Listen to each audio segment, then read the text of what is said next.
Hey everyone, welcome to Beyond. Thanks for joining us today, and be sure to hit like and subscribe so the algorithm can find the show. And of course, the man needs no introduction. We are joined today by Berke Brown. Hey guys, how you doing? Really glad to be here today. Glad to be with you as well, Ben. Yeah, man, great to have you. And boy, what a tough past few days. We were talking about before jumping on the show, and I got to tell you, in my position, I am outraged by what happened. It's unconscionable. It's hard to get my brain wrapped around. I've never looked at life through the lens of color. It's kind of interesting when you think about race. It's like I said about beauty a few weeks ago. People are beautiful, so they therefore go around like peacocks thinking they did something, or someone's born brown or somebody's born right, and therefore what? Yeah. Like you earn that, you earn the right to be black or brown or yellow or whatever it is, white. The reality is these are all gifts that God's given us, and it doesn't make us better than or worse than. It makes us all the same, a creation in the image of God, I believe. And this past weekend in particular, Berke, very, very upsetting. Yeah, absolutely. It's a dark time, right? In terms of just seeing something blatantly, something as atrocious as what happened to George Floyd, and it is disheartening. It's saddening on so many different levels, and it's so visceral to watch something like that happen for so long. It's it's what I say is this: it's an awful thing, but this awful thing can have a good outcome, right? But all of us have to see what we saw and admit it, right? And understand that it comes from an injustice. It comes from systemic problems, and it gives us an opportunity to kind of create a new purpose. I could just live for me and my own and live the life that I live, whether it's indifferent or attached to some goal that's materialistic, or I can see that there's a purpose that's greater, to see that I can move towards something that is a communal success and a communal evolution where we as human beings can become better people. And if I think that's the lens that we all need to put on and all take responsibility to see if we can make a better world, especially for the generations that come. Oh, 100% well said. Today we're talking about is as part of the continuation series, roadmaps to resilience. And boy, in this day and age, in this particular point in time, resilience is really, I think, the word to use. It's going to require resilience for these communities Absolutely. to rebound. It's going to require resilience for these people to get back on their feet. And some people were gravely injured and they're in the hospital. So I think resilience is a key word. However, today we want to talk about the power of purpose. And boy, if you don't have a purpose in life, you don't have something you're going after, it can be very devastating. I remember Mark Twain had a very famous quote that said, the two most important days in your life is the day you were born and the day you find out why. And I remember as we mature and we grow, I think a quintessential question that every adult ultimately asks themselves is, what on earth am I here for? What is my purpose for being here?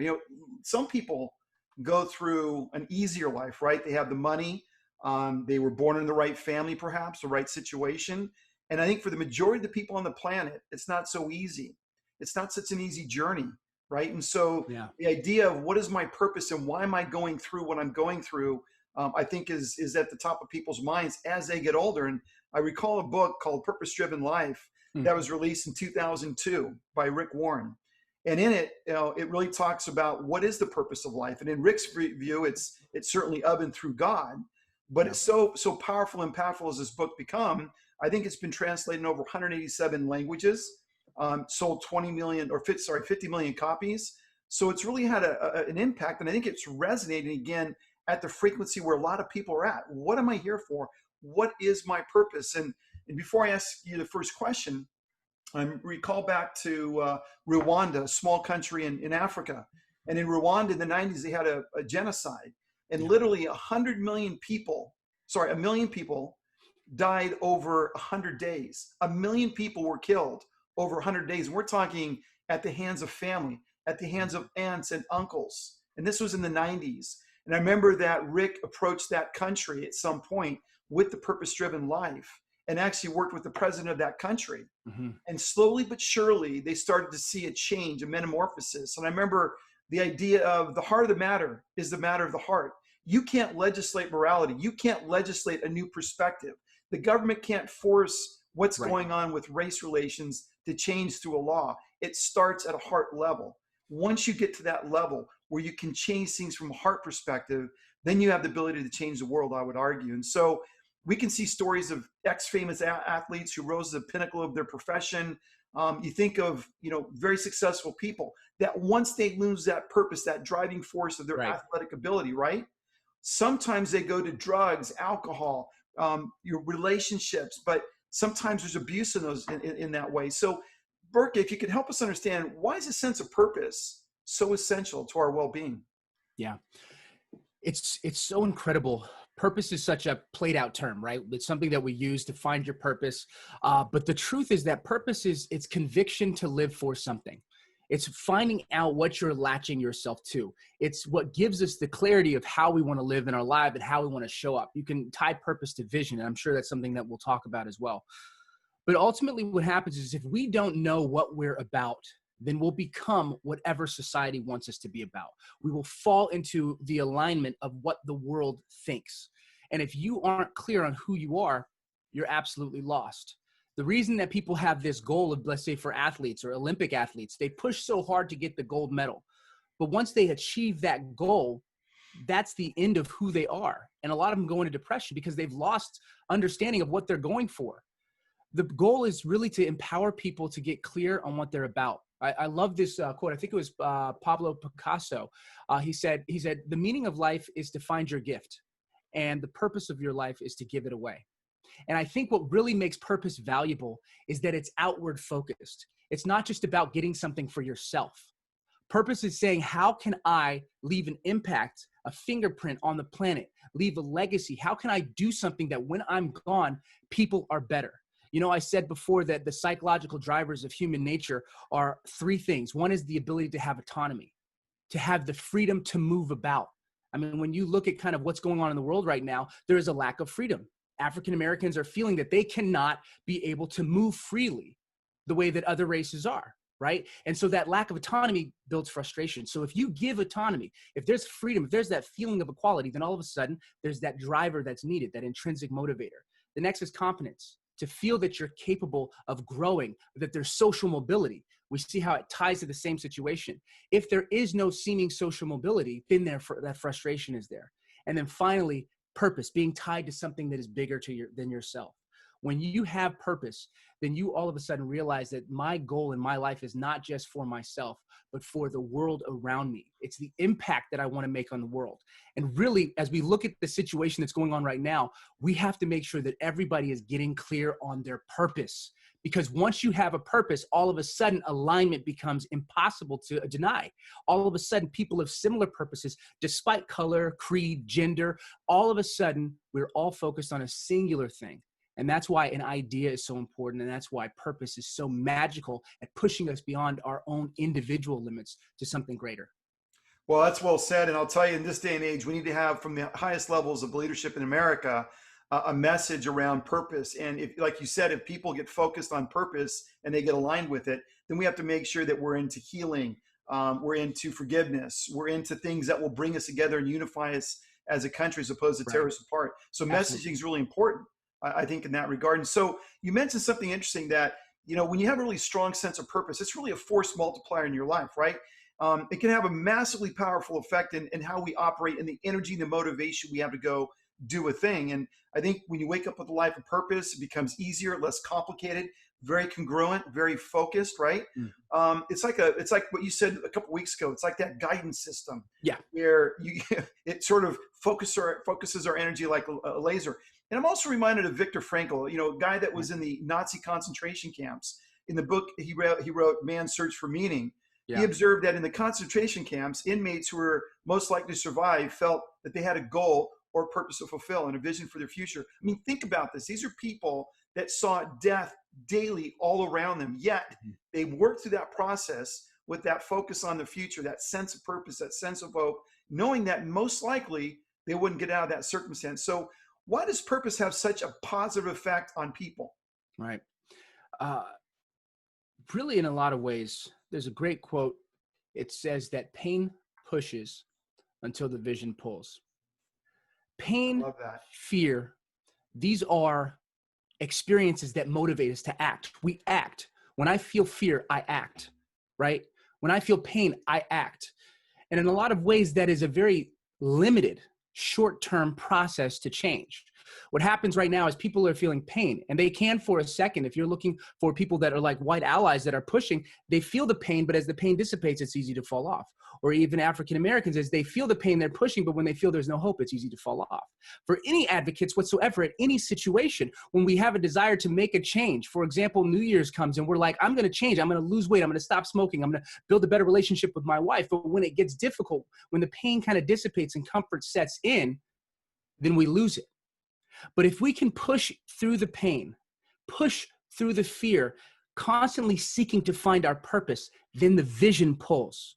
And it's no longer about this hard, challenge-built effort. Because when the vision attaches to you, when your purpose attaches to you, then all of a sudden you are absolutely unstoppable. You know, Steve Jobs, what he said is, he says, whatever you do, whatever business that you do, no matter how great of an idea it is, make sure you love it. Because if you don't love it, you'll give up when it gets too hard. But when you attach yourself and love it, you're willing to go through anything that's required to create it. And so really what our goal is how do we tie people to a purpose that is greater? Because then it won't be this hard effort to build the world as we want it to be. It won't be this hard effort to break through our bad habits that we had being raised. It won't be as difficult of an effort because we'll be so clear on the vision that we'll be able to endure. There's a great scripture in the Bible. It says, because of the joy set before him, Christ endured the cross. The cross was death. It was suffering. It was ridicule. It's being called something that you weren't. But it said because of the joy set before him, he endured the cross. And so for us, if we can get ourselves to a place where we set that joy, that purpose so clearly in our minds,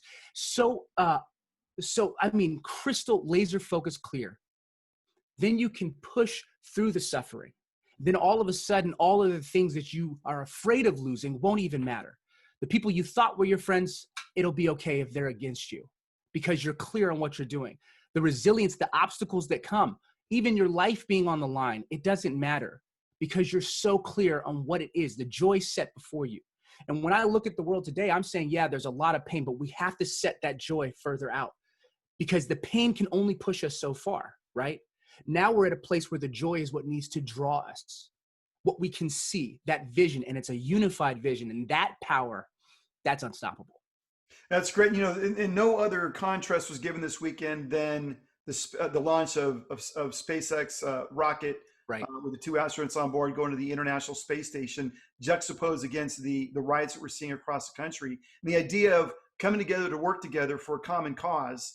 You know, for the first time in 9+ years, have we sent astronauts to low Earth orbit as a team, right? Mm-hmm. SpaceX, NASA, the government, all these entities had to get together to drive this incredible accomplishment this past weekend. We see it juxtaposed against what's going on with these really desperate challenge, protests. Mm-hmm. And we see humanity in sort of different ends of the spectrum, right?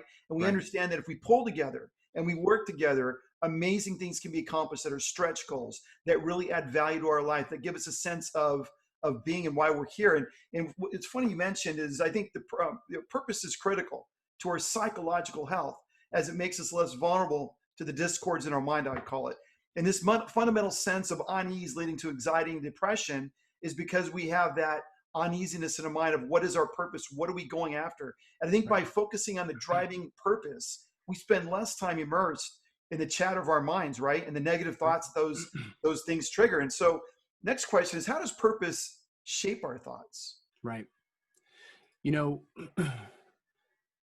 In behavior change, Albert Bandura, the psychologist at Stanford, he talks about these 3 pillars that are determinants of our behaviors. It's personal, behavior, and environment. Personal is your cognition. It's the way that you identify yourself, your self-concept. It's your attitudes towards the world. Those are the things that determine how you behave, right? The next is your behavior. What you do will determine your behavior, right? If I smoke a cigarette, then smoke a cigarette, then smoke a cigarette, in a lot of ways, that action, that behavior is what creates the next behaviors. If I do things that are bad or evil, then all of a sudden I'll continue to do that more often. If I'm indifferent, then I'll continue to be indifferent more likely. If I stand up, then I'm creating behaviors that allow me to become more to do that more often. And the last is environment. It's the surroundings. And a perfect example of environment and how that dictates how I behave is In order for me to get out my room, the only way I can do it is by walking through the door. I don't have a sledgehammer to bust through the walls. The environment tells me where I can go. I have freedom of movement, but it's restricted to a certain extent. In the same way, our environment is the people that we surround ourselves with, and our environment is kind of what we keep in our mind, the beliefs that we put together. And so when you create an environment of purpose, when you're surrounding yourself with people who are focused on purpose, when you are surrounding yourself with people that are looking up, that are looking at how they can make a change, how they can maneuver their feeling of anger or frustration into strategy and action, to maneuver their feeling of, am I capable of making this change, into how can I do it, as opposed to, am I worthy, am I capable? If you can create an environment of purpose-driven focus, then all of a sudden your thoughts will begin to change. It goes back to what I've said so many times on this podcast with salutogenesis and pathogenesis. If we're only focusing on the disease, on the problem, then we create an environment that builds our thoughts around that disease. And we can only draw in more visions of that disease, which increases our frustration. But if we focus on salutogenesis, then what we can do is we can move towards a solution. If we surround ourselves with purpose-driven people, then our thoughts will move towards yes, this is bad, but how can I? It's not an ignorant of the disease. And we're not saying it doesn't exist. We're saying this is wrong and I'm furious, or this is an issue that I have and it's causing a huge detriment in my life and my family, whatever it is. If we're looking at the disease and acknowledging it for what it is, and then saying, now, how do we put that in the light of the solution? Then all of a sudden, that purpose intent moves you up the spectrum, as opposed to gets you stuck in the lower part of it. And so ultimately, when you keep a purpose clear in your head, anytime an obstacle comes up, it's not a narrative of what's wrong. It's a narrative of how we can make it better. And when we take that responsibility individually in our own lives and as a society, then changes absolutely can happen. Right. That's well said, Burke. I really appreciate that. And I reminded of the Russell Crowe movie. I think it was Gladiator. He said, "What we do in this life will echo into eternity." And I think everybody wants to have an impactful life. And sometimes certain people start out with nothing, and other people start out with everything. Right. And I think another benefit of purpose, for sure, is it makes us less self-centered. Right. I mean, I think if there's not a day and age that's the most self-centered day and age we live in, it's today. Right. Mm-hmm. Everything's instant gratification. Right. Glorification of self. We see it everywhere in the media. And yet I think the idea of purpose is that we feel a part of something bigger than ourselves, right? And therefore don't spend as much time focused on our worries and anxieties. And that's, in essence, the problems we think are big really, really look smaller. Right. And so or I guess another way to phrase it, how can purpose shape our destiny? Yeah. The interesting thing is that destiny is just, let's kind of reverse engineer it, right? Destiny is this ethereal, powerful thing that we can all be excited about. But if we take it a step back, it's character, right? Character kind of determines the destiny. And that character is determined by our choices, right? But our choices are determined by our habits. And our habits are determined by our actions, and our actions are determined by our beliefs, right? So when I do the work that I do, we always start with the beliefs, right? I say, before I try to get you to build your destiny, to build your structure and to know what you want to do, I have to reverse engineer and come back to your beliefs and ask, are these the beliefs that you want to use to seed your destiny? Most times people don't understand that their beliefs have been given to them by the society at large, by consumerism, right? By fear. When you have beliefs like that, then all of a sudden you believe your destiny is success through materials, through finances, through power, right? Through manipulation, through not being hurt the way you were hurt when you were younger, to continue on the thinking that your parents had. If we don't first start to unwind that belief, and then from there say what belief is true to who you are, not to what everybody is saying you should be, then from there you can plant that seed.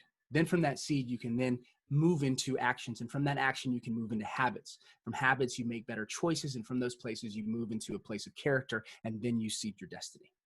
And so Bert, I got a question.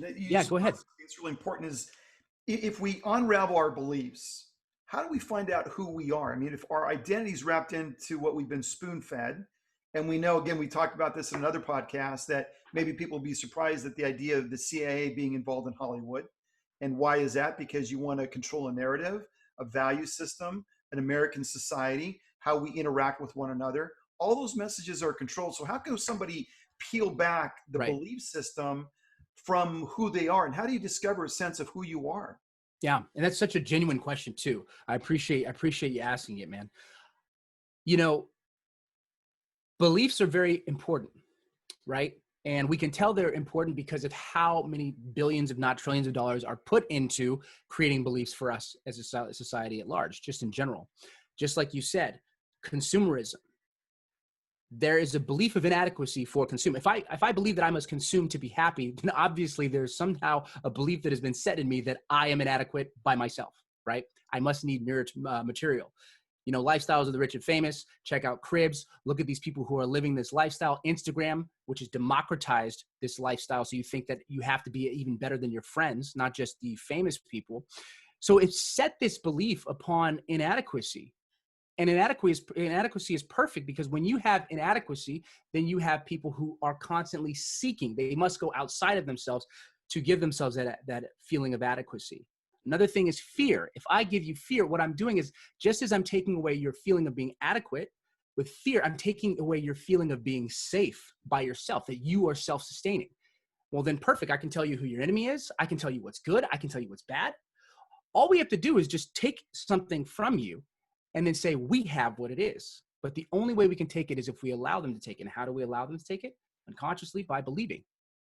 You see, once you realize that if you don't come to a conclusion, the world will have you fill their conclusion, then the thing that you must do is hit the brakes. And I used this analogy before. When you're throwing a rock over water and you stop it, it automatically sinks. So the first thing you have to do is question your environment. What are the unconscious beliefs that I have? What is the media trying to tell me? Because the media obviously has a narrative and they're pushing it right now. And an agenda. Absolutely. Yeah. There are so many things, thank you for social media, that you are seeing, that you're realizing that are happening, that are kind of uniting people that's not visible, right? The narrative is switched to whatever it's trying to do. That's just the nature of the media. Their job is to sway ideas, but also get people to stare at their screen. So it has to be sensationalized. Mm. So we have all these things that are happening, and they're putting these thoughts into us. You have all these commercials that are telling you, hey, if you want to, spray this on your body and all of a sudden women will like you, whatever. So we have to realize this is all BS. Yeah, suckers. Yeah, exactly. Like this is all BS. Let's just be real with that. Yeah. We need a new news source. We talked about it in our last episode, which was great. It's about creating a new news source that is tied to what we believe. So we have to say, I doubt the things that are around me. Then you have to ask the question. And I say the most dangerous thing in society is an exclamation mark. When I say, I know that I believe this, without doing research. Curiosity, questioning what do I believe, is extremely important. And how do you do that? You find out, what are the things that are important? What are the moral values that I have as a human being? And that's why when I work with my clients, we break down to clarify what their values are. And all the values include unity and love and worthiness. That's natural to human beings, but they've been hidden. When we uncover that your values are saying, hey, I am worthy, I enjoy love, I enjoy connection, I enjoy family. When you start to see what your values are, then you can put those on as your lens and not the news and fear and anger. And then you can say, what type of world would give me more of that feeling? And then all of a sudden you're on a quest with this radar. Boop, that makes me feel love. Boop, that makes me feel connection. Boop, that person doesn't feel love. But I want love, so I have to show them love through my connection. And all of a sudden you'll start to realize, oh my God, I now need to be an advocate for people to experience the values that they have themselves. That's how you create community. Yeah, this is unlearn. This is a lot to unpack, because when I go back to value system and what is it I really, really believe in. And you look at the rioters right now and you say, there are a lot of young people. And it looks like either they've been taught to be violent, which I doubt, or they're trying to find themselves through violence, which I do believe at some level. And this isn't a judgment statement, but you look at the culture we live in, whether it be abortion, whether it be the video games, we live in a culture that really glamorizes and glorifies violence. So what's playing out in the streets isn't abnormal.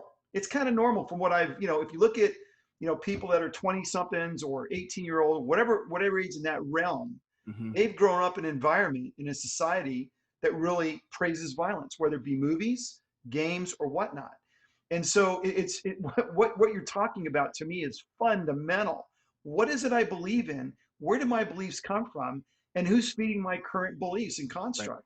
Right. And I can go on the internet and I can look at multiple worlds. I can look at Yeah. multiple universes of belief. So real. I can see things that are just completely bananas and nuts, yet people believe it.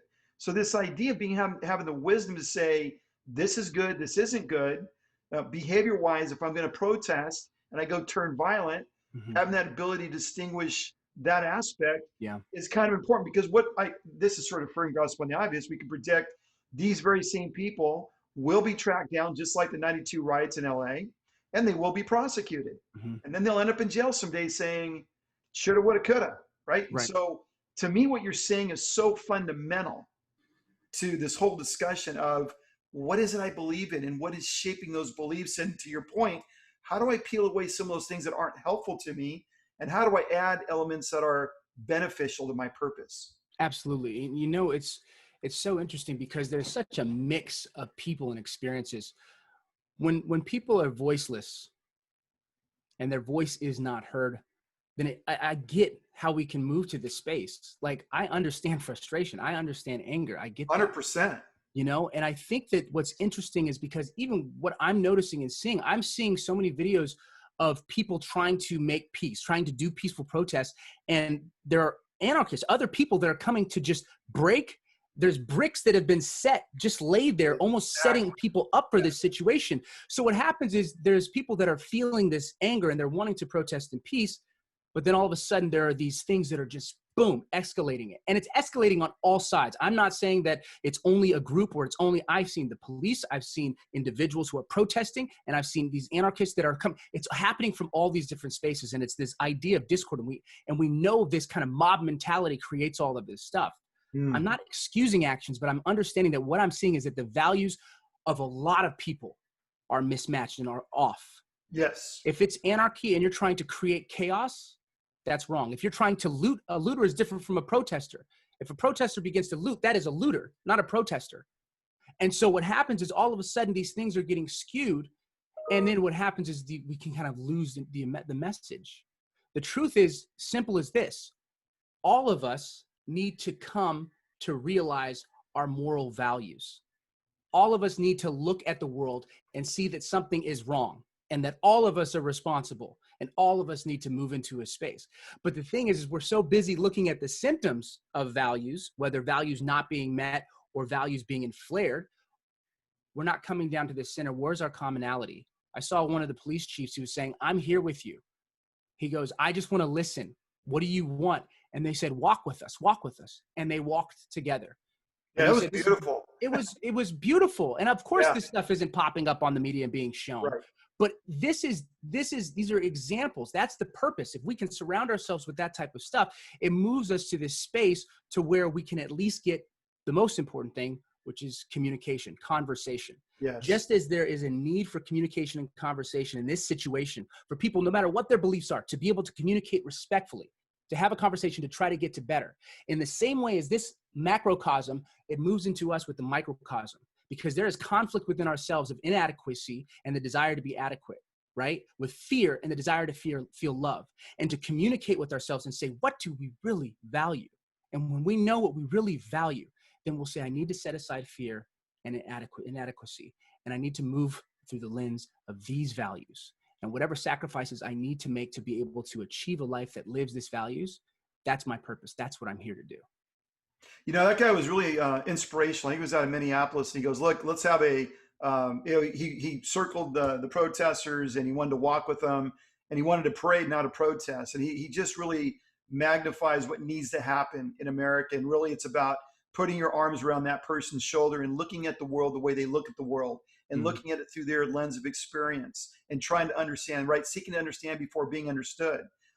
Being able to support their rights to protest because something is really wrong in America. And we need to understand it. We need to get to the bottom of it for sure. And people like that, to me, that gentleman, that police officer is a true leader. Right. He's a very essence of leadership. But you're also right. There's these people that are trying to instigate for sure. But it really is important, I think, as we think, and this isn't to tell people how to think, but Absolutely. if you don't have something you stand for, you're going to fall for anything. What is it you believe in really, really matters. Taking a Right. stand on principle really matters. And the easy way out is not the best way out.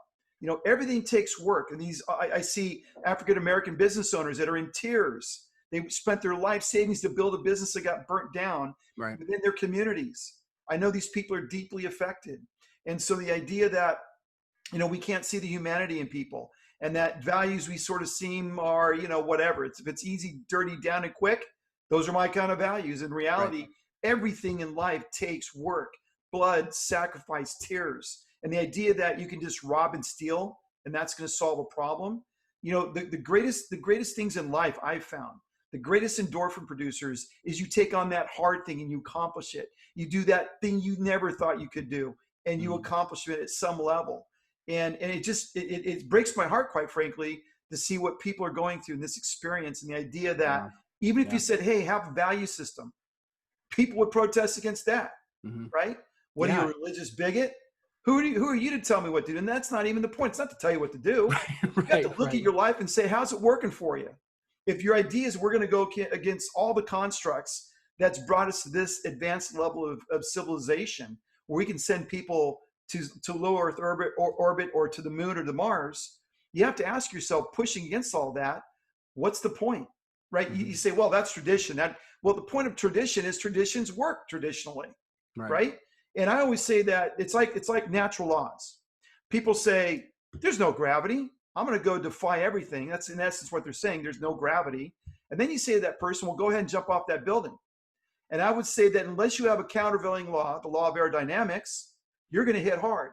Hmm. It's natural laws. So the idea that we're operating in this world, there are natural laws and there are value systems that absolutely work, and that people should consider that I Yeah. should maybe look at my construct and how I'm treating people. Because, by the way, as I said in the front end of this conversation, we are all the same. The fact that you're black, white, yellow means nothing except that we're all people.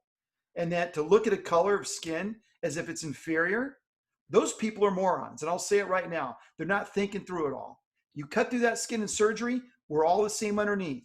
We have the same blood vasculature. And by the way, it looks the same. It looks all the same. So I think there's an opportunity here, not to inflame people. There is an opportunity to look at a value system and a construct that promotes people, that lifts up people, that allows you to take any race and creed and love them. Yeah. It's so real. Um, and I think these type of conversations are so important.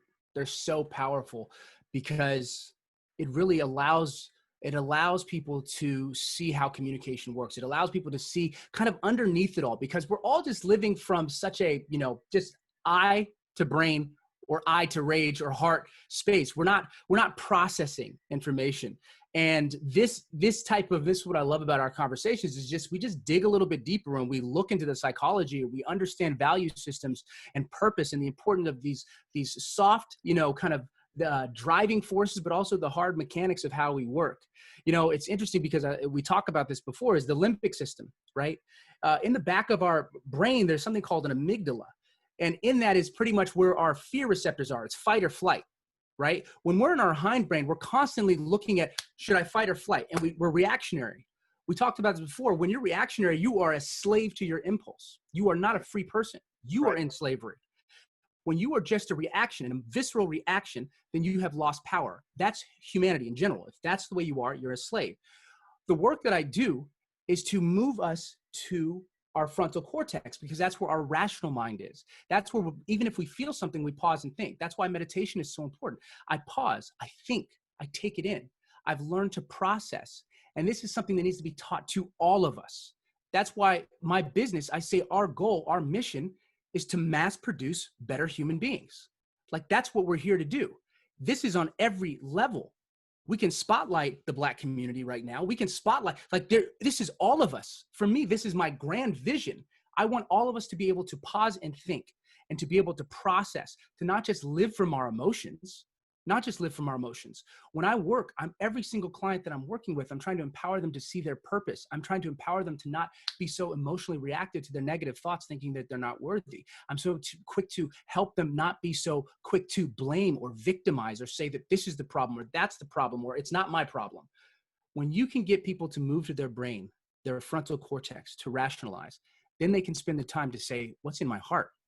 And then when you can connect rational with the heart power, it's game over. You move with such purpose and clarity, and you can turn emotions, and every emotion is allowed, but you can turn them into strategy to create a world that you want. That's where purpose comes real. That's powerful.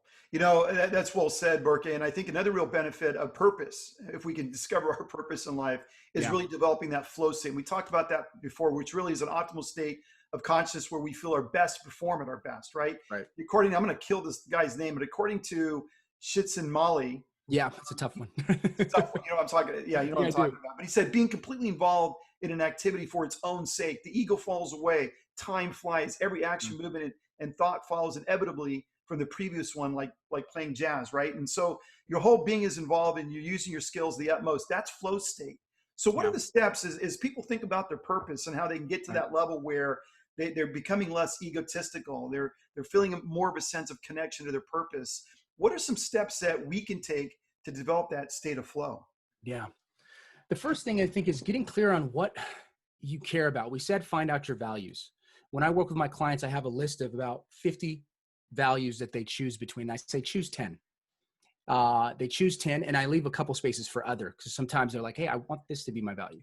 I say choose 10. They choose 10. They're like, wow, that was really difficult. And I'm like, great. Now cut it down to 5. And they're like, oh my God, this is so hard, because it's really hard. It's like the March Madness, you know, with the brackets, trying to figure out what your value is. Then they get it to 5, and I say, okay, now cut it down to 3. And that's where it's the most difficult. Mm. Focus and clarity is what is so important to get the ability to find your purpose. You see, enlightenment is a reductive process. It's not about adding to anything. It's your ability to say, I like these, but I love these. So when we get them clear on their value, and then I test them on it, I'm like, why? Prove it to me. What is it? And they have to defend it almost as an attorney, because once they prove it and they really are clear on it, then it becomes set in stone in them. Once they know your value, their values, I say, what are the definitions? Define them. And then I say, what do they look like in the world? When you live out the value of excellence, what does it look like? For me, value excellence, if better is possible, good is not enough. What does it mean? A perfect example, I'm getting out of my car and a little piece of trash falls out. I can easily walk away, but if better is possible, good is not enough. I pick it up and I throw it away. As simple as that. Excellence has been defined, personified, and I understand it. And so that gives me clarity on how to live my life. But then to work from there, okay, now what do I do in the world? Now I know my values. How do we make them show up? There's another thing that you can do. I say it's a 5-step process to kind of finding out what your mission is. Who are you? What do you love to do? Who do you do it for? Why do they need it? And how do they change because of it? Answering those questions and then putting it into a sentence gives you clarity on what your mission is, what you're here to do. And as you start to pull these things together and articulate, this is why words are so important. This is why oral tradition is so important. This is why the scriptures and the books are so important, is because they create a narrative. And once you create the Bible or Quran or Bhagavad Gita of you, then all of a sudden you start to gain clarity on what decisions. It's no longer about choosing A, B, C, and D, because you're so clear on what you want, you don't see B. You just know what to do. So purpose comes by you understanding yourself, deep waters, and then articulating yourself, and then using the lens of yourself to map your choices. That's how you make your way from not knowing, from the question mark to an exclamation mark of who you are and who you decide to be. And then nothing else affects you. The sways of the world are unimportant. You are clear, and you find other people are clear while making others who are not clear become clear. Yeah, that's good. And I think your purpose is like a muscle you got to work, right? It's never like you arrived. It's ever levels of levels, right? You got to level up, level up, level up. Right. And I think one of the benefits of purpose is certainly you can really increase and enhance one's self-esteem, because if you have a purpose, let's say you want to be an astronaut. Well, guess what goes with that? You got to develop confidence in your abilities, because becoming an astronaut, you got to start off through, engineering, got to Right. get that degree, pilot training, fighter pilot training, right? Test pilot training, And then maybe you get it selected by NASA as one of the few. Right. And every level, you got to level up, level up. What does that all encompass? So what does that really take? It takes confidence and a belief in yourself, that you can actually take on those tasks for sure. So to take on huge goals or challenges, we need to be confident in ourselves and our abilities. So as we navigate and move closer, we develop self-esteem as a result. I mean, if you look at these astronauts that went up to the International Space Station, they seem calm, cool, and collected. But when you hear about their pedigree and you look at their CV and what they actually did to get there, it's all understandable. That's why they can get on a equivalent of a stick of dynamite times 1 billion, right? And get shot up into outer space and look calm, cool, and Right. collected. They've gone through so much training. They have such a sense of self and confidence that these aren't big goals to these guys. And by the way, if you learn about who they are as family men, their fathers, Yeah. and how people describe them, they're super humble. Something else we could talk about. But they had tremendous humility, but they had tremendous ability because they had that purpose from some point saying, I want this goal to become an astronaut. So Right. what advice do you give your clients to develop that self-belief and that self-confidence? Right. Before I can put on any armor of belief, I have to attack the unbelief, right? I have to attack the disbelief. There is no way to tell someone that they're great if they don't believe they're great. That's why affirmations are so weak. If I say, I think I can, but in the soul, I don't think I can, I won't. And all that will be is a constant contradiction. And in fact, people they're actually offended when people say something positive about them when they don't feel. If I say that somebody's beautiful and they truly fundamentally believe they're not attractive, they actually think that you're a liar and it's hard for them to trust you. Mm. On top of that, if they feel that you are right or other people are right, they get offended because it makes them feel like they think that they're a liar. Like, you're telling me I'm wrong about my ugliness? Like, this is how it works. It's so deeply ingrained. So the first thing you have to do is you have to cut off those beliefs. And the only way you can cut off those beliefs is to see them. This is why visibility is so important. When you see what's going on, then you can excise it. If you don't, you cannot. That's why in the turmoil that we're in right now in the world, it is visible by the whole world. And so we can excise it. This is our chance to excise it. It's right there. In the same way with my clients, I let them see their disbelief. They capture their thoughts. I say, for a week, what I want you to do is I want you to write down at least one negative thought you have every day. And I want you to write down what the situation was, what you thought, and what your emotional experience was afterwards. My boss said this. I felt, here I go again. I'm always failing. I thought, here I go again. I'm always failing. And then my emotion is despondency, sadness, hopelessness. When we start to compile all of these thoughts together, and when we go through a week's worth of thoughts, what they always say is, I cannot believe I used to talk to myself. I can't believe I talked to myself that way. I cannot believe that. Like, I'm beating myself up. And so when they understand that they're beating themselves up, they get disgusted by it. Disgust is important. When you see something and it's like, this is wrong, then you're like, it needs to get out. And that, by me having all that evidence in front of them, I say, what do you want to do? They're like, I can't live like this. I wouldn't wish this on my enemy. Then we say, okay, now we know that these thoughts are in your mind. Let's find out what the core source of these thoughts are. And it always comes to some state of not being worthy of love, being inadequate, not being capable. These are all the core beliefs that we have. And then through process, we get rid of that core belief. Once the core belief is gone, then we can build new beliefs. Then the work can begin. Only then.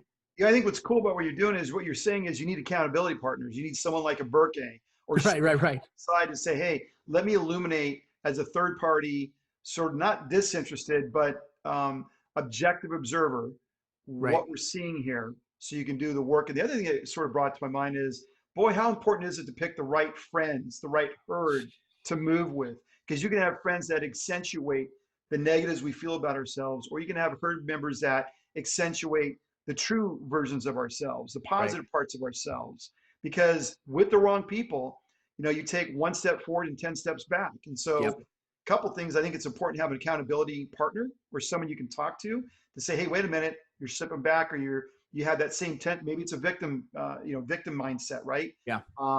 Whatever it may be. But I think it's really important to have accountability. And I think it's also important to consider who's our tribe. Everything, man. Your environment is everything, and setting up these pillars to ensure that you stay in. It's kind of like, in bowling they have those little guards to stop you from falling in the gutter. That's what you need to create in your life, and that's through reading books, educating yourself, surrounding yourself with the right people, positive affirmations, morning rituals, meditation, spirituality, whether it's your church friends, whatever it is, finding out that environment that really creates the good soil for you. Because if you're in constant state of fear or constant state of anger, then your environment is telling you something. And that guidance system within you, if you become adept, can be like, I need to change the station. I need to. Because no matter how right I feel with this group, I'm angry all the time, right? No Right. matter how much I feel, I'm feeling poison. And anger is okay, but if that poison stays and sits and festers and it doesn't move to a strategy to make things better, then that means your environment is addicted to anger because it gives them a sense of justification. I need to make some choices. Well, it kind of reminds me of the frog that jumped in the water. And the frog can jump in two types of water. It can jump into boiling water and jump right back out because it feels that heat. Or you can put a frog in cool water and slowly start to warm it up and cook it. Before they can jump out, they're dead, right? And so the idea about the friends we're hanging out with, how they're speaking into our lives is really, really important to consider because you nailed it. How you feeling? If you're feeling, it's like a toxic relationship. Sometimes you're in it and you're looking at the best parts of it, but at the core, it's cancerous, it's toxic, it's killing you. And maybe not a physical death, but certainly emotionally, it's destroying the essence of who you are.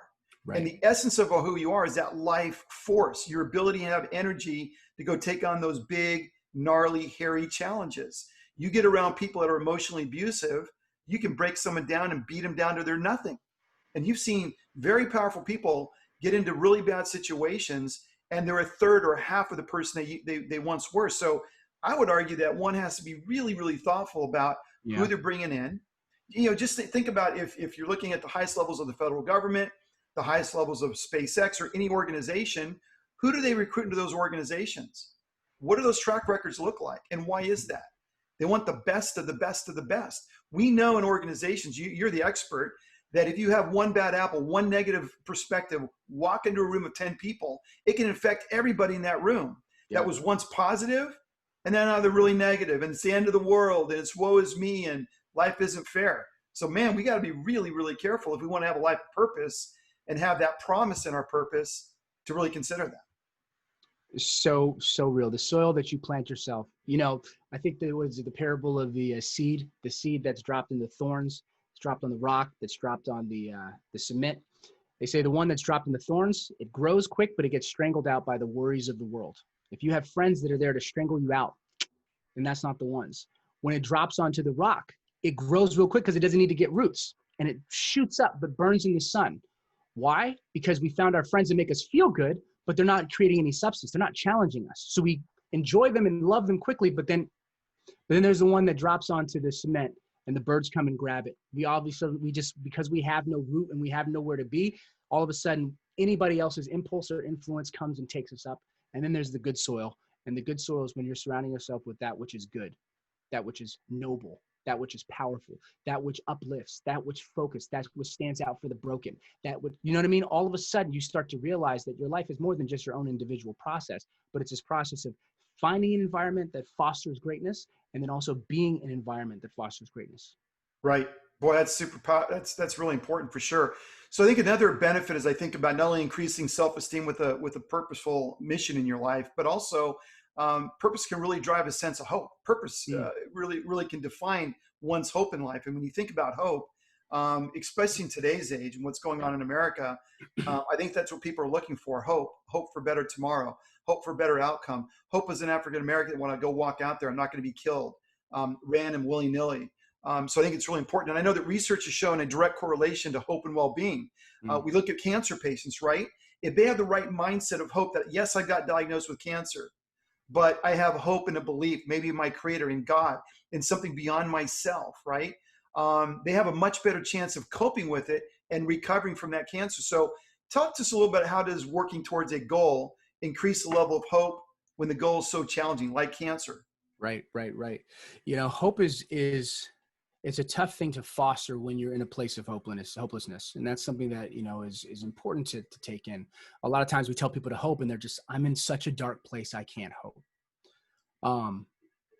That does not mean that hope is impossible. At those spaces, I say that the most important thing is to share hope, right? For the hopeless, our job is to share hope. When I talk to my clients, I'm like, you don't see me the way I see you.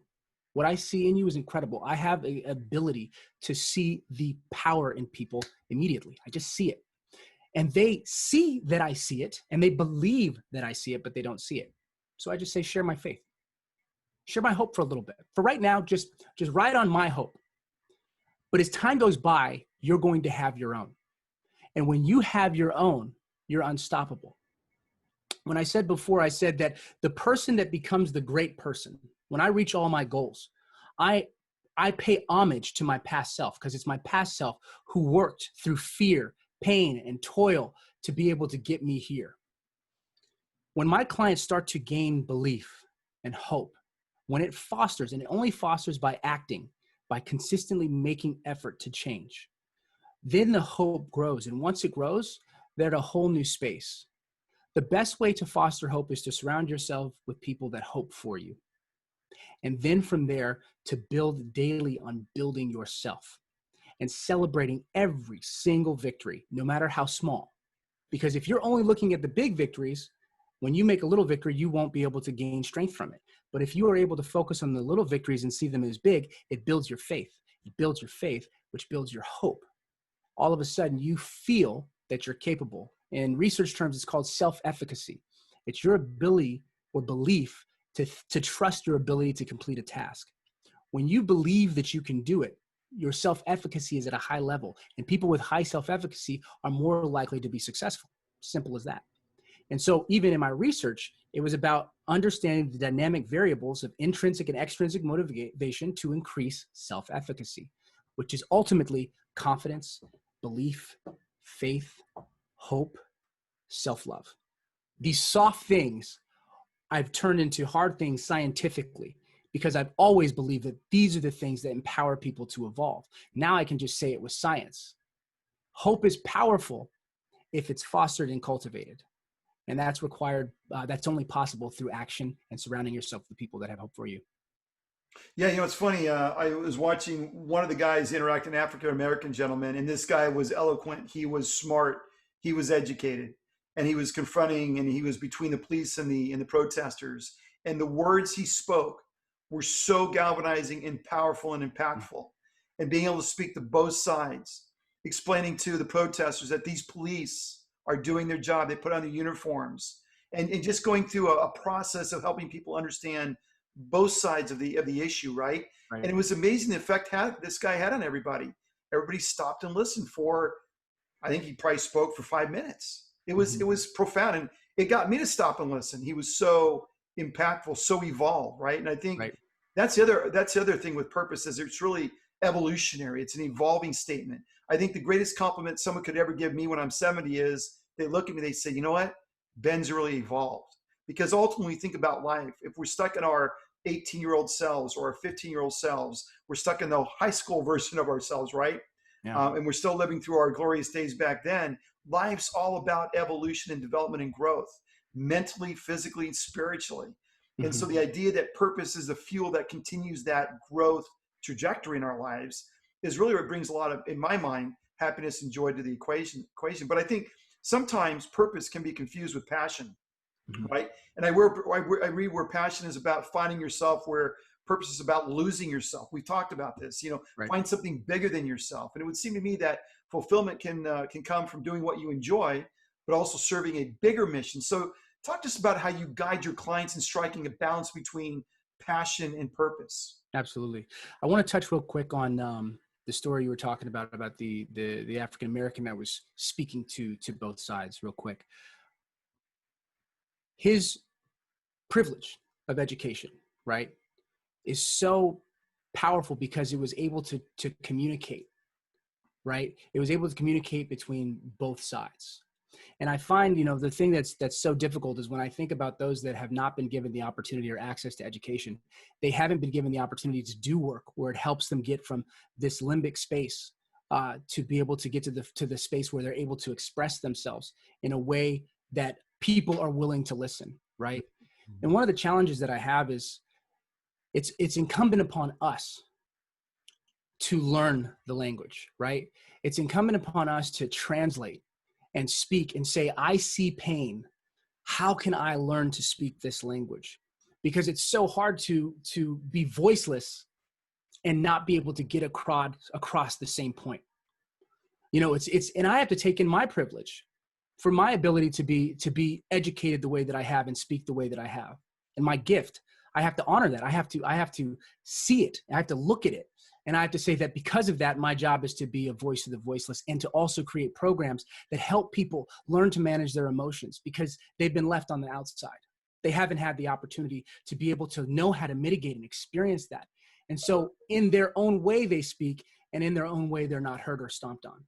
And so I think it's just something that's important to kind of just to tap on, right? When this man was able to speak and communicate, the goal is to teach all of us to be able to do that so we all can stand on our own voice, so we all can feel whatever we're feeling and be able to articulate it in a way where people are galvanized to listen.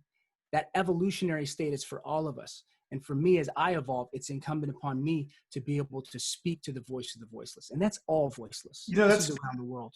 100%. And, he just had this unique ability to take both sides, get in their shoes, and explain it to the other side in a way where it de-escalated everything. Yeah. And what's funny, this whole thing about privilege, I don't care if it's white, whatever. One of the things I think it gets lost in the conversation is there's a lot of people that came from nothing. You look at Oprah and the abuse that poor woman went through. Right. Coming from nothing and then rising to the level she rose to. And I think she's an inspiration to billions around the world for Absolutely. sure. But the idea that there's privilege, and I think it gets sometimes lost in the fact that you, Berke, you had to work your ass off to get to where you're at. You had to sacrifice, you had to toil, you had to stress at times. You had to give up things you otherwise wouldn't have given up with other choices, perhaps. And right. I think what gets lost with this privilege word, and it's a little concerning, is the idea that in America, I was reading today that a lot of people, by the way, are still trying to come into this country, despite all this craziness that's gone on. Right. We're all coming here. Yeah. Y'all want to come here. It's all relative. You take all the protesters and you put them in China, or you put them in Russia, or you put them in Central America with what's going on over there, and they probably come back here with a different perspective. So I worry about the word privilege, because what it does, it seems to me, is it undermines the idea that in America, if you're willing to work your tail off, do those things that seem impossible to you, take on those challenges, stay consistent, stay focused, stay committed to those things. What is privilege at that point? I don't look at a guy like you and say, well, you have privilege. I look at a guy like you and say, that man's worked his tail off. That guy has sacrificed to become the man he is today, to impact hopefully millions around the world. That's how I look at you. So I just worry that the idea behind privilege gets lost. It's sort of a convenient word, and it doesn't really show people are working their butts off, being intentional to get the house, to get the education for their kids, right, by playing by the rules. And I just think that needed to be said. Yeah, it's interesting, and I get that. I get that idea, and I think what happens is people wear that word, and they hold on to the word more than they hold on to the idea, right? And what happens is it's not the baby with the bathwater. It's either there is privilege, there is no privilege. It's not that way. What I think is important is for us to understand that there are privileges, right? And it's important to take away the connotation of the word. What I notice is that when somebody uses a word so much, all of a sudden the word becomes more important than the definition of the word, right? Right. And so we can say that there are, we'll call them blessings or whatever, a situation where, for example, the way that I speak, right? I don't have if I sounded more quote unquote black, my opportunities would limit. If I wasn't as articulate as I was, my opportunities would limit. If I didn't stand the way or was raised the way, my opportunities would be limited, right? And so some of these things I have control over and some of these things I don't. And I think in the same way as people look at the idea of privilege, there are certain things that no matter if everybody was experiencing the same opportunity or a same freedoms, there are certain unconscious conscious privileges that are available. So there's this great exercise this guy did. And he had a bunch of people lined up at the beginning of this kind of race, and he had $100. There were a bunch of kids that were lined up, all different ethnicities, and $100 was about 100 yards away. And what he said was, we're going to have a race to see who gets to this $100. And the first thing that we're going to do is, before I just shoot the gun and everybody runs, what I'm going to do is I'm going to ask a question. And if the answer is yes, you're going to step forward. So if your parents are still married to this day, step forward. If you never had to worry about where your food was coming from, step forward. If you never had to worry about if you've never had your phone cut off or such and such and such, step forward. And so what happened was, as it dispersed, there were people that were getting further along than people that weren't. And obviously more minorities were in the back. And he says, when you look at this, this is the idea of what privilege can be. Even though everybody is kind of in the same race, some people are further ahead. That doesn't mean that you are not running your ass off. I don't care if you're in the front or the back. If you're running your ass off, good for you. Power. All that's important is to be able to look and see that there are some injustices that are available, and that there is some who have to go through more resistance or run further to be able to get to that $100 bill. Yeah, 100%. You know, I think that's true. And as the country's become much more successful, right, year over year, generation over generation, what happens is parents really work hard to give their kids the best lives possible. And those kids, relative to their parents and their grandparents, have a much easier life. And so that's where I think I can sort of reflect on, like what you just said about privilege, that they're given a life, not that they earned, but that their parents earned. And I would argue probably doesn't give them the best character, right? Silver spoons to the mouths aren't always the best things. Kids with privilege or think they're owed the world aren't necessarily the best things. I have a funny story at the Bay Area. The guy I used to work with, he was running a medical device startup, and one of his son's friends, his dad worked with Google when they first hit the scene and made millions of dollars. Absolutely, yeah. Worth hundreds of millions of dollars. So their scale was, hey, how are you going to go to this ski resort nearby this weekend? Oh, we're taking the Gulfstream, the G1. And you look at the kids' golf clubs, they weren't like $300 golf clubs. They were $8,000, $10,000 golf clubs. This kid was maybe 11 or 12, right? Yeah. So there's those levels of privilege where kids in that sort of income bracket really have no relativity to the rest of people on the planet, I would argue. And it's not a good or bad thing. It's just a reality. And so what you said really struck a chord. I like how you sort of described that, because that's really spot on. And I think even in the middle-class families, a lot of these kids go through and college is paid for, everything's sort of handed to them. And there is no relativity to the struggle that people are under trying to get to that next level. So I really appreciate that sort of definition of privilege. But I also think that it could just be, like you said, sort of a coin word, like a toss word phrase. It's incendiary at this point. It's incendiary. So getting to people, my thing is ultimately to get people to see there are some advantages that come to being a certain color. There are some advantages that come to being a man. I was talking with my girlfriend, and she has to deal with people catcalling her all the time. I've never had to deal with that. Never. It's actually just, my mind never even considered to ever have to worry about walking from one place to another and think about somebody just objectifying me in that term. Yeah. So what's happening is it's just this awareness to say there are things that I don't see. And if there are things that I don't see, I want to see. And if I want to see, I want to know how it makes you feel. And I want to see how I can work the system and move the system and create policies that allow you to feel what I'm free to feel. Right? That movement is just love, which ties back to that value. That movement is being a better human, because my purpose is not for me to be okay or not to me to be against another person's idea, but I want that person to feel what I'm able to feel. And even if I don't understand it, I trust their emotion and I want to understand it. And I want to move to a place where we're all feeling our values being met. Yeah, that's good. So let's go back to that one question on purpose and passion. And again, just to restate it, sometimes purpose can be confused with passion. You see somebody who's super fired up about whatever they're doing. And I would argue passion can fizzle really quickly, whereas purpose can sort of stand the test of time. So again, I read where passion is about finding yourself and purpose is about losing yourself, right? And it would seem to me that fulfillment can come from doing what you enjoy, but also serving that bigger mission. So again, how do you drive or guide your clients striking that balance between passion and purpose? Yes, man. And I love that. Find yourself versus losing yourself. It's really powerful. Passion is good. But passion is an energy. If I'm in the ocean and there's a swell that comes and I'm trying to get to my purpose, not my purpose, but my goal. My goal is to get to the land. When the swell comes, it lifts up and then it sets me back down. If, just like a bird. You ever seen a bird on a swell? When it's sitting, it just lifts up and goes back down. That is passion. Passion is an energy. It's a coming and going energy. Just like, you know, when people fall in love and they have the kind of this honeymoon phase, that's an energy. Love is a choice. But what happens is when passion comes and goes, we get so stuck on the high that we're looking for those highs, but we're never moving anywhere. Right. Our job is to be able to swim.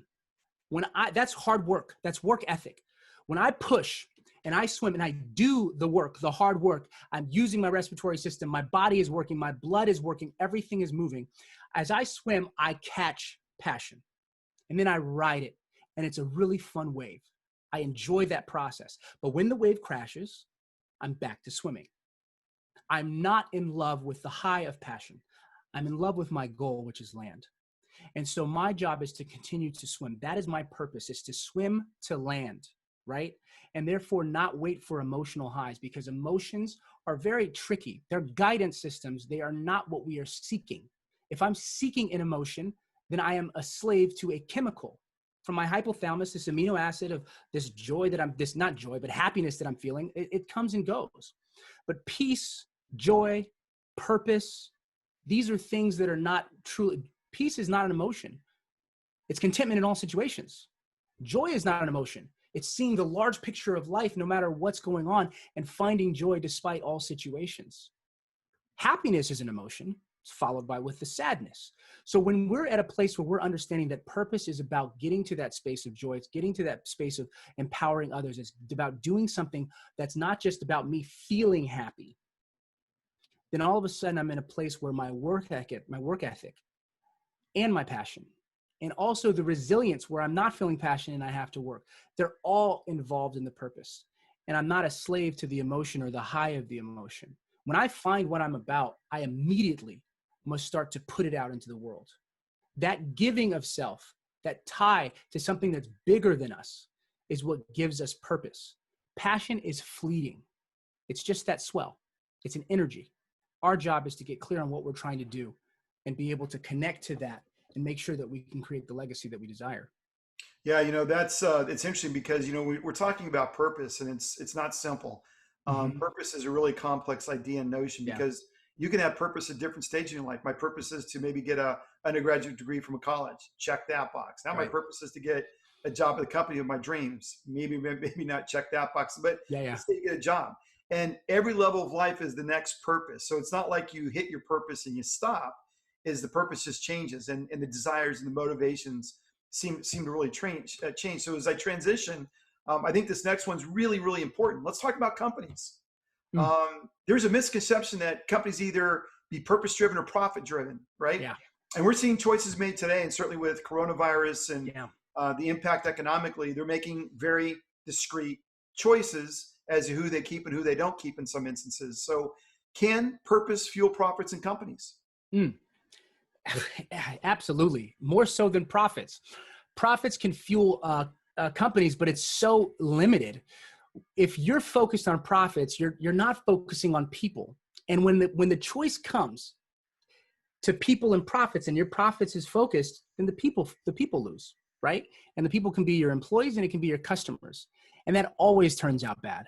And so being able to understand that if you focus on your people, if you focus on your employees and your customers and that purpose, and you clarify amongst all of them, what is our purpose? And all purposes are reason for being. If a company is created, you ask, what is its reason for being? And if you know that the reason for being is tied around making the world better, it's tied to a vision about empowering, and it includes the employees, what you get is loyalty. And loyalty cannot be bought. Loyalty cannot be bought. And when you have a company full of loyalists, they won't know what 9 to 5 means, because they'll know that the success of the company is their own success. That's the same way purpose works in general, is that we believe in a communal success. And that's all I care about. In the work that I'm doing, I'm working with individuals and I'm working with groups, but I'm working to share values because shared values create community. And when you have a community, then you can create communal success. If I believe that I can be successful without the ones that I love being successful, then I am lost. It's not true. For me, I believe that I being successful and those around me not being successful is called failure. I define that as failure. But only until our values are connected and we feel as one, do we believe the only way that we can rise is with the team, with the entire community. And that's when everybody is working. Everybody no longer is working for an extrinsic motivation, which is money. They're working from intrinsic motivation, which is purpose. And then all of a sudden, remember we were talking about work-life balance? The work-life balance becomes work-life fusion, because when they go to work, they're living from their purpose. When they go home, they're living from their purpose. And it's this flow of purpose through their work environment, their home environment, their spiritual environment, their friend environment. This is the highest state of man, where your work is as valuable and tied to your purpose as your family, as your friends, as your religion, your spirit, when they're all in integrity. It's all we desire in the world, integrity. When we're disintegrous, we feel pain. When we're not in alignment with what we feel we should be doing, that's why we feel guilt or frustration. When the world is not the way that we want it to be, that's why we feel frustration and anger. When we can create that integrity as a company that is saying, what are the shared values of our employees? And how do we bolster that and say, this is what we're about? And what is the shared vision that we have for our customers? And how do we bolster that? And as a team, go for it. And all of us, all the way down the line, are tied and dedicated and committed to that. All of a sudden, a whole new energy shows up where it's no longer called work. It's a different thing. Yeah. You know, it's funny about purpose. You get to a job, you've maybe gone through education, you get there and you're like, you know, this doesn't feel like I thought it would be, right? Right. Sometimes it's like, is this really my purpose? Is this really where I should be? And I read where 71% of millennials report not feeling engaged, or they're actually disengaged from their work. And a recent Harvard Business Review study found that employees that derive meaning from their work have almost twice the job satisfaction as those that don't have meaning. So clearly meaning in your job really, really matters. So how can companies align their cultures or I should say differently, how can companies align their cultures to fuel a purpose-driven approach to their employees? Yeah. I think kind of tying to those statistics that you said about the importance of meaning, I think it was like 9 out of 10 employees that are millennials would be willing to get paid less to work at a job that they love. And I think kind of having that clarity and understanding how important this is to people is really, it's so funny, man. What I always say is that everything is everything. The way one thing works in one way works every way. The way that I show up in this area is how I show up in other areas. If I go to the gym and I only work out my strong muscles, then I'm only focusing on my strengths in my life. I'm afraid of working these other areas. But the same thing is that when you, as a company, give your clients voice and you say, we care about what you care about. We want to know what your values are. We want to know where we as a company can become better. We want to hear your frustrations. We want to open up this space in a controlled environment as best as we can and be able to see how we can merge the larger company vision with its employees, which makes perfect sense because a company it's the culmination of its employees and its products and its services, right? So when you have everybody opening up their ears as leadership and taking in the voice, then all of a sudden, all the bitterness and the rivalries, and that's not my job, that's their job, start to dissipate. And I've done that within corporations where at first the department A is against department B and the boss is just saying, I just want them to work better, go and consult them. And I'm like, no. You have to be involved. And I need to know what your vision is for your employees. And when you gain that clarity, then we'll work with these departments and we'll say, what are their values? What do they share in values? And what happens is there's a lot of commonalities. And there's certain exercises that I do when people see that they have shared values, they're all of a sudden their egos are dropped and they feel a sense of family. Then from there, we create a mission of what they want to create and how they want to show up. And then when everybody has buy-in, that is where the unity comes. That's where the loyalty comes. And that's where the shifts and transformations happen. The same thing happens in our society. When we take time to listen, when we hear the voices, when we find commonalities and find shared values, when we're all advocates for being better, then change happens. It's the same way. People just want to be heard. and people want to be cared for and people want to feel important. It's tied to those internal drivers. And as a company, you have to make sure that your employees feel autonomy, feel competent, and feel tied to a greater purpose. Yeah, and I'll tell you, I think having a purpose that's authentic within a company, a Yes. corporate culture that is authentic is really a secret weapon. So in this crazy competitive world for talent, right? Because Mm. not only do you have to be an outstanding company, but you got to somehow bid for that talent. You think about SpaceX trying to find the brightest minds on the planet, the rocket scientists out there to do things that have never been done before. Having a company with purpose allows you to stand out and become a secret weapon. In fact, according to the New York Times bestselling author Simon Manwaring, 91% of consumers would switch brands if a different one was purpose driven and had similar price and quality. They would switch it, right? And I think about Southwest Airlines. I think it was Herb Keller, the original CEO of Southwest, and the culture he created. You got in the flights and they were fun. It was light. They do unique things. They had a very unique business model. So why, in your estimate, do companies struggle with developing a purpose driven approach? Mm. We'll kind of stick with the Southwest business model. They were so clear on what they were going to do. Cheap flights. That's what their goal was. They were so clear that they wanted to do cheap flights that they were able to cut out all of the frills and all the unnecessary things to make sure that their prices were economical, and more people did it. Now, there were other companies who had all these other frills, and they were trying to focus on doing that, those expensive flights, but also creating these kind of economy styles. But they didn't have the systems to make sure that these economy styles were as smooth and as easy to operate and easy to understand as Southwest. So because they had dual purposes, they weren't able to focus. That's why when I was talking about the values, when you choose 10, 5, and then 3, you're teaching people to focus. As a company, when you get clear on what your singular vision is, your singular mission, and your company's shared values, and can articulate what they are, articulate what they look like, and articulate what they don't look like, all of a sudden you have that focus. And when you have that focus, that's how purpose just magnifies and catalyzes.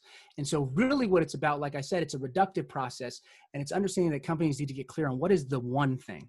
What's the one thing that you want to be known for? Well, we can do this and we can do this and we can do that. No. What's the one thing? What is your one vision? And then when you can get everybody tied in on that vision, it's like a magnifying glass. The sun by itself is warm, sometimes hot. You put a magnifying glass on it, there's a fire that starts. Simple as that. Yeah. And that focus is really what makes the difference. Here's the thing about Southwest Airlines is you say, what is your corporate culture? Well, what you're experiencing on that flight, it bleeds right down to your sort of consumer experience. If you know what the CEO's like or the upper echelon of management, you can see it just vicariously lived out through the flight attendants or the pilots and how they interact. And listen, I can compare that to a lot of different airlines where I haven't gotten that same vibe, shall we say, where I haven't gotten that same spirit, that energy, that enthusiasm. And so the idea that it can bleed down into the consumer experience, the general public experience, in my experience, it's certainly one-to-one. So in the corporate culture and performance, Harvard business professor John Cotter and James Heskett showed that over a decade-long period, purpose-driven, value-driven companies outperform their counterparts in stock price by a factor of 12, right? And Simon Sinek, who has given one of the most watched TED Talks of all time, states in a 2017 Harvard Business Review article, profit isn't a purpose, it's a result. To have purpose means that the things we do are of real value to others. So we know that purpose-driven companies can change the world. We think about Tesla, SpaceX, we think about Apple or Google to some extent. What are some of the steps a company can take to develop a purpose-driven approach to both their employees and customers? First off, those stats by themselves answer everything. You know what I mean? Right. Those are powerful, powerful stats, man.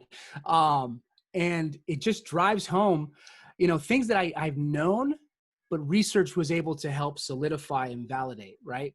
And then you're seeing these stats that you're popping out right now. It's just so clear. It's just so clear. And those who are the problem is if things aren't broke, don't fix it is a bad mentality, because just because it's not broke doesn't mean it can not get better, right? And I think that companies that are doing well financially are doing okay before they start thinking about how can we, make our systems even more efficient. How can we, and they start going towards the mechanics and the processes and all these different things. If you go to purpose, people output is more powerful than just processes. If you can get people to be engaged, I mean, that's why Google created its environment where they created this lush employment environment. Everybody wanted to work at Google because what the culture seemed like. And people were just like, I don't want to go home. I have food here. I can sleep there. I got a massage here. Dry I have cleaning, gym there. daycare, gym. Right? Right. When you take care of your people take care of you. When you don't take care of your people will not take care of you. And Glassdoor will make that clear, right? People will let you know that this person, this company, this CEO is not somebody that I'm fond of because they were pushing me, micromanaging me, and not making me feel like a human that had value. When you give people value, when you tell them that their input matters, it changes everything.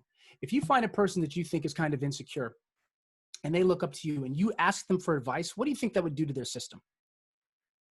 Build It'll it up, change. I think. Yeah. Absolutely. There's Huge. a great quote. It says, look at a man the way he is and he only becomes worse. Look at a man as if he were who he could be, then he'll become who he should be. Right.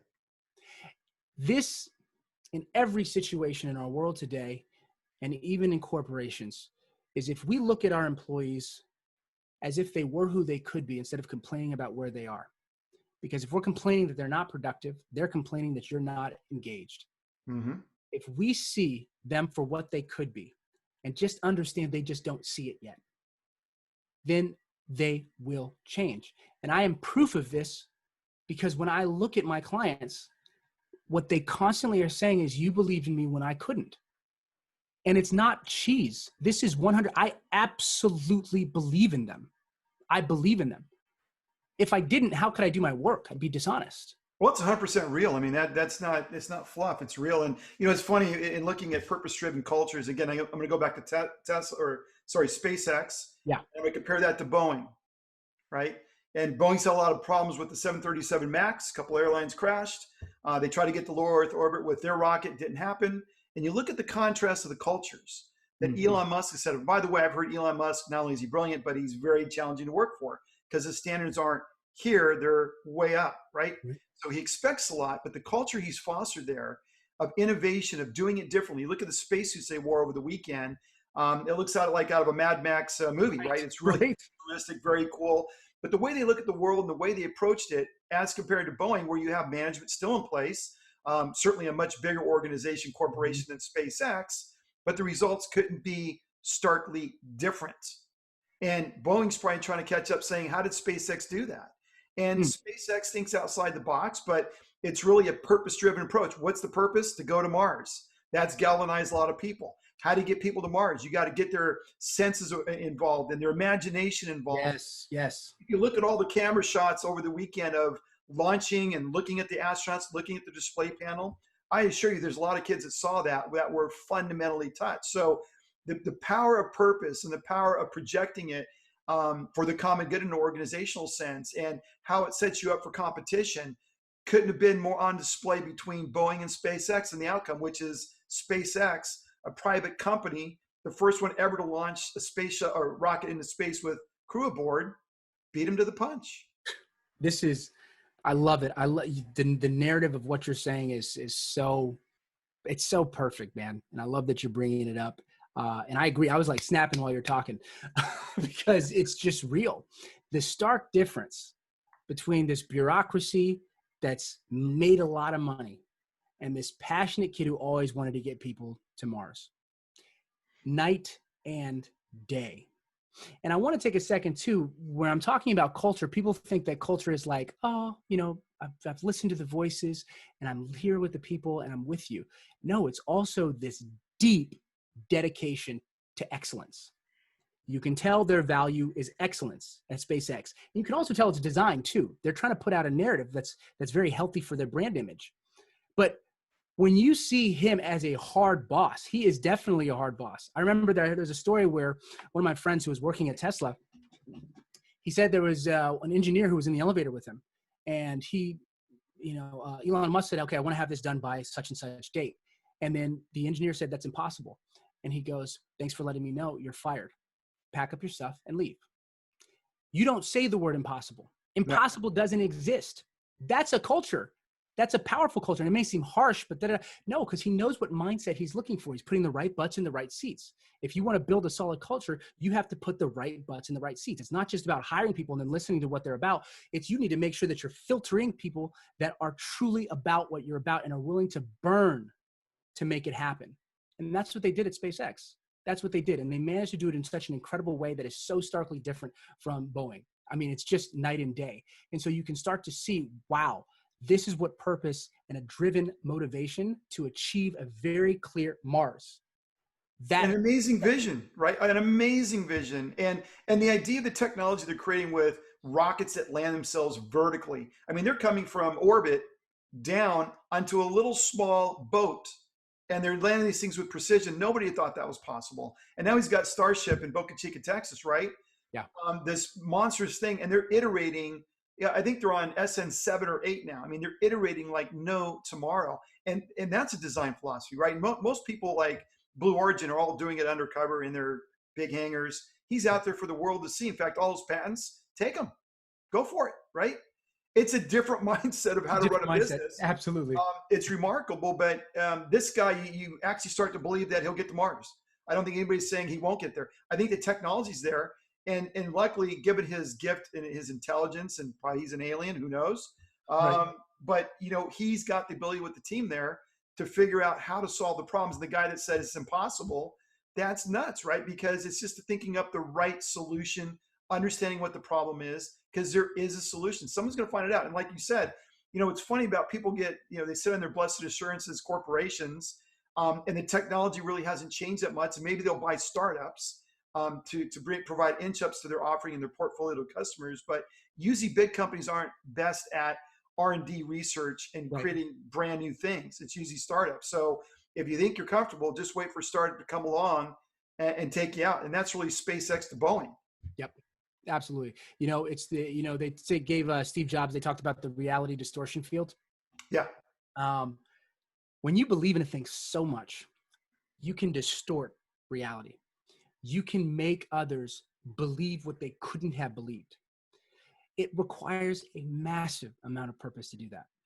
But if you can do that, you can all of a sudden enlist an incredible amount of people to do incredible things that they didn't think that they could do otherwise. And really, this is what the goal is. Instead of giving power to the media and power to the powers that be, if we start to create a purpose that is just so strong and united, all of a sudden that reality distortion field will no longer be a distortion. It will be reality. That is where the magic happens. And that is totally possible if we can get people to get clear on what their purpose is. Right. 100%. Berke, man, I'm fired up. This is a great conversation. And I think I'm glad we ended on such a high note of positive, potential. It's practical and the power of purpose. I know it's a trite phrase for some people. Mm-hmm. But boy, does it have the effect of gravitation? I mean, purpose is gravitation for all intents and purposes. Absolutely. So really enjoyed the conversation today.